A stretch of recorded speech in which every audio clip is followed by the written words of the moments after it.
For more information, Alexa, where are you now?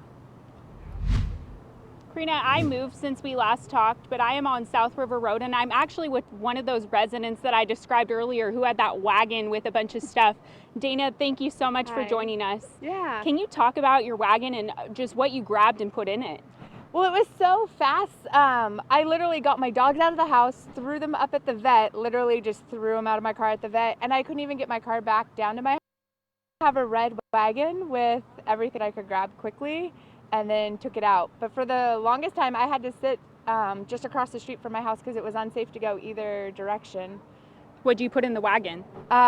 Some clothes. One of my dogs is really sick, so all of her meds and food, and a laptop and shoes and my bike. Where do you live in relation to where the flames were? I know flames were all over in this neighborhood, but what street do you live on? I live off of Creston, but the house right next to me, their shed went, and then the house next to it is one of the ones that's fully gone now, so 2 houses away from. And then how did you even find out about this fire? Did you see the smoke? Did you hear the sirens, or what was going on when this fire happened? The smoke. I went to let my dogs outside, and there was so much smoke and 2 cops by the side of my house, so I asked them what was going on, and they said, pack a bag just in case there's a fire on the back of the hill. So I went to tell my other neighbors that have a really young kid, pack a bag, and before I could get back to my house, there's another officer that said, never mind, go now. So it was really, really fast. And I mean, living close to the riverbed, we have had some fires in the riverbed. Have you ever had to evacuate like this before so quickly?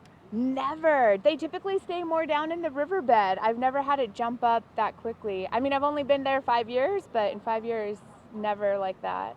Well, thank you for joining us. We really appreciate it. And I also want to bring in the chief of Paso Robles Fire right now with an update, just kind of what the fire is doing. Chief, thank you for speaking with us.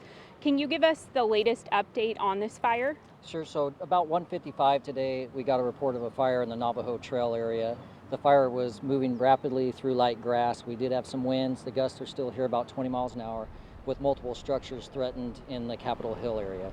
At this time, we do have multiple structures damaged in the area. We have mandatory evacuations from Navajo to Union Road and east up to Tanner. So those roads will remain closed throughout the night, and we'll have crews working here for at least the next 36 hours. Do we still have aircraft? I haven't seen any flying overhead in quite a while, or what type of resources do we have right now?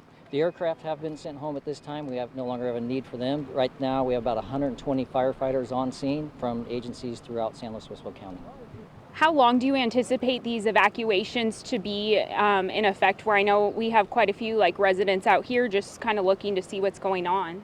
As soon as the fire, like I said, it's only 10% controlled at this time, so as soon as we gain an additional containment on it, we will lift some of those mandatory evacuation zones, and we'll close down that area a little bit. Thank you. We appreciate it. You're welcome. Thank you. All right, Karina, that's the very latest here on South River Road. Back to you.